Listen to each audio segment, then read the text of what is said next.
আমরা ৩টা বিষয় বলছি। ৩টা বিষয়ের মধ্যে প্রথমত আমরা বলছি যে এই যে জুলাই সনদটা হবে সেটা পরবর্তী সংসদে একটা কনস্টিটিউয়েন্ট পাওয়ার দিয়ে যে সংসদটা হবে সেই সংসদটা অবশ্যই একটা গাঠনিক ক্ষমতা বা এটাকে আপনি কাইন্ড অফ গণপরিষদ বলতে পারেন।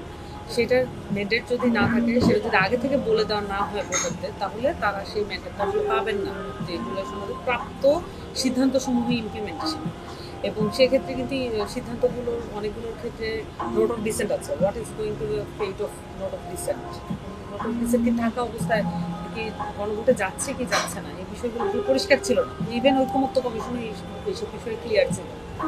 অন্যদিক দিয়ে আমরা দেখলাম যে ডক্টর মোহাম্মদ ইউনুস না দিয়ে এই অর্ডারটা, যে অর্ডারের মাধ্যমে জুলাই সনদ বাস্তবায়ন আদেশ যেটা করা হচ্ছে, সেটা ডক্টর মোহাম্মদ ইউনুস না দিয়ে প্রেসিডেন্ট দিবে, সেটার এরকম একটা কথা আলাপ দেওয়া হয়েছে এবং সেই আলাপটা মানে সেরকম একটা প্রক্রিয়া বলা হয়েছে।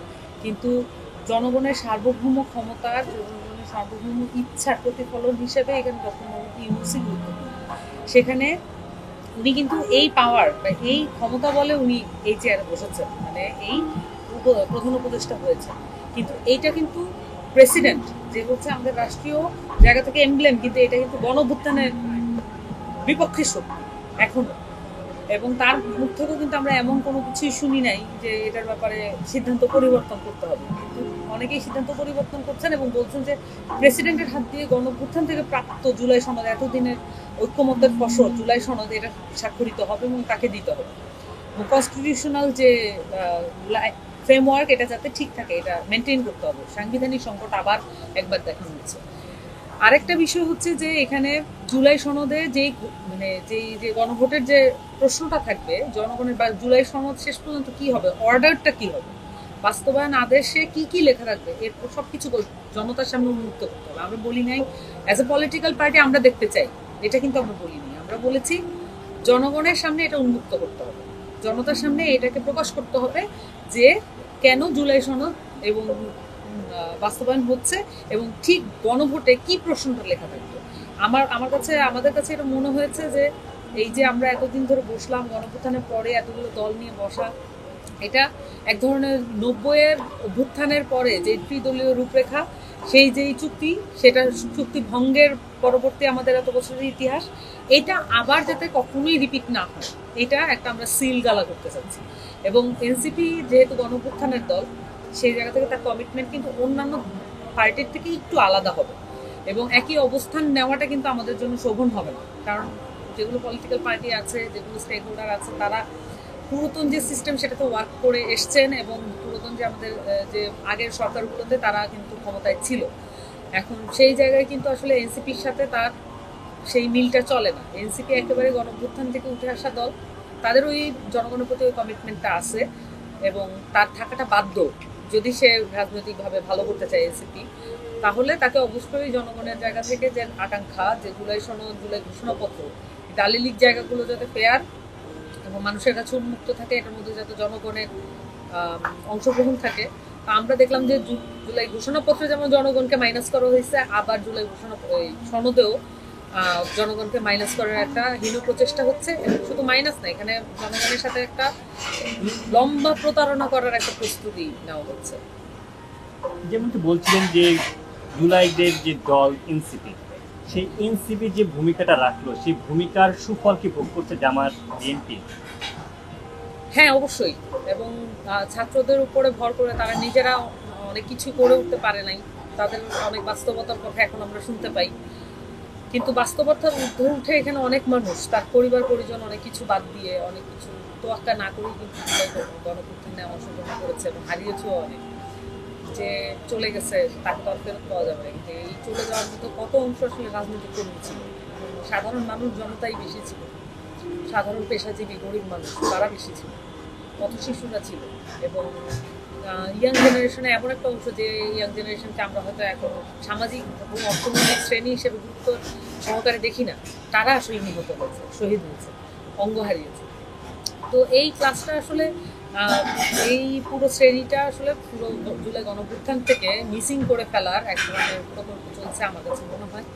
এবং বিএনপি বা জামাত, তাদের মতো প্রতিষ্ঠিত রাজনৈতিক দল, তারা তো আসলে একটা সিস্টেমে ওয়ার্ক করে অভ্যস্ত, তারা চায় যে পুরোপুরি সিস্টেমটাই থাকুক, তাদের অবস্থতা দিয়ে তাদের আর নতুন করে অভিজ্ঞতা অর্জন করার কোনো ইচ্ছা তাদের মধ্যে নাই। এটা কঠিনও বটে একটা দলের জন্য। আমরা তো দল গঠন করছি, আমরা জানি। তো আমরা নতুন করে একটা সিস্টেম চাই, যেই রাজনৈতিক সিস্টেমে, যেই সিস্টেমটা গণতান্ত্রিক হবে, সকল মানুষের জন্য গণতান্ত্রিক হবে। আজকে আমরা একটা ছবি শেয়ার দেখলাম যে জুলাই সময়কার ছবি, যেটা চারপাশে ইউনূস সরকারের পাশে ছিলেন আপনারা, কিন্তু জুলাই সনদের সময় দেখলাম যে আপনারা কেউই নেই। এক্ষেত্রে কি ইউনূস সরকারের প্রতি আপনাদের আশা ভরসা থেকে আগের মতোই আছে, নাকি এখনো মনে করছেন দেশে চাপের মুখে আছে, আপনাদের প্রতি তাদের সক্ষমতা কমেছে? এটা কমেছে না, এটা আসলে মানে নন এক্সিস্টেন্টই মনে হচ্ছে। কারণ আমরা তো এই গণঅভ্যুত্থানের মধ্য দিয়ে এসেছি এবং অনেক ধরনের ভুলভ্রান্তি কিন্তু সবারই থাকে, কিন্তু অন্তর্বর্তীকালীন সরকার তাদেরকে তাদের ক্যাবিনেটে যারা এসছেন তারা যার যার জায়গায় প্রতিষ্ঠিত, এবং তাদের পরিবার পরিজন সবকিছু ধরেন বাংলাদেশে সম্ভ্রান্ত পরিবারগুলোর মধ্যে কয়েকটা।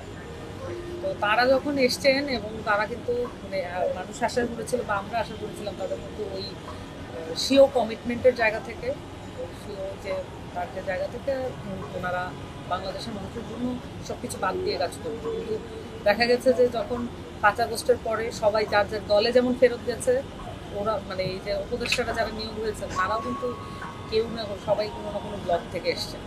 তারা ওই যে যেই ব্লক থেকে এসছেন সেটা পারপাস সার্ভ করাই সবচেয়ে গুরুত্বপূর্ণ মনে করতেছেন। এবং অ্যাজ এ গভর্নমেন্ট এটা কি ইউনিফাইড হয়ে যাওয়া এবং অ্যাজ এ গভর্নমেন্ট মানুষকে প্রাধান্য দিয়ে, গণঅভ্যুত্থানকে প্রাধান্য দিয়ে কাজ করা, এটা তাদের মধ্যে কম দেখা যাচ্ছে। প্রত্যেকে পার্সোনাল দেখবেন যে আপনি পরিবেশ উপদেষ্টা তার পার্সোনিফিকেশন একরকম, তারপরে সংস্কৃতি উপদেষ্টা তার পার্সোনিফিকেশন একরকম, কিন্তু আপনি উপদেষ্টার প্রত্যেকের আলাদা আলাদা ক্যারেক্টার, প্রত্যেকে আলাদা আলাদা চরিত্র হয়ে উঠছেন এবং এখনো হয়ে ওঠার চেষ্টায় রত আছেন, কিন্তু সকলে মিলে যে একটা ক্যারেক্টার বা একটা বডি, এটা কিন্তু কখনোই মনে হয় না। এবং আমার কাছে মনে হয় যে এই উপদেষ্টা পরিষদ বা অন্তর্বর্তীকালীন সরকার আসলে গণঅভ্যুত্থানের কমিটমেন্ট রক্ষা না করতে এখন এমন একটা পর্যায়ে এসে দাঁড়িয়েছেন যে তারা প্রায় প্রতারণার মুখোমুখি এসে দাঁড়িয়েছে।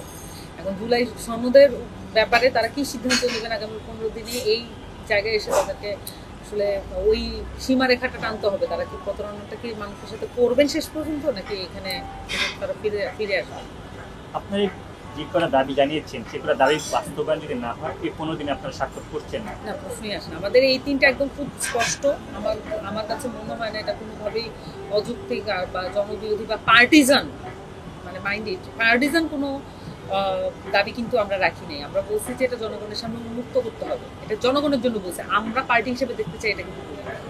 দ্বিতীয়ত বলছি যে প্রফেসর মোহাম্মদ ইউনূসকে এটা দিতে হবে, না হলে এই সনদের কোনো মিনিং নেই। একটা ফ্যাসিবাদের দোসর, একটা ফ্যাসিবাদী কাঠামোর সবচেয়ে বড় প্রতীক যেটা হচ্ছে রাষ্ট্রপতি, এবং সে নিয়োগপ্রাপ্ত ফ্রম শেখ হাসিনা, তার হাতে কখনোই জুলাই সনদের মতো এরকম একটা বিষয়ে একটা ডকুমেন্ট সাইন হতে পারে না। এটা ডক্টর মোহাম্মদ ইউনূসকেই দিতে হবে।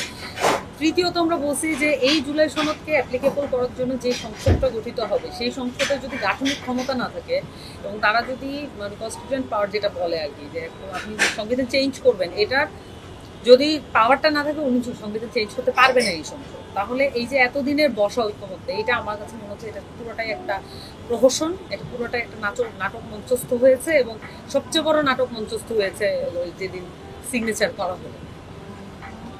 জামাতে যেমন পিআর একটি ইস্যু দাঁড় করিয়ে তারা নির্বাচনে যাবে না বলছে, এনসিপির কি এটা একটি রাজনৈতিক কৌশল হবে কিনা এই জুলাই সনদে স্বাক্ষর না করার বিষয়ে?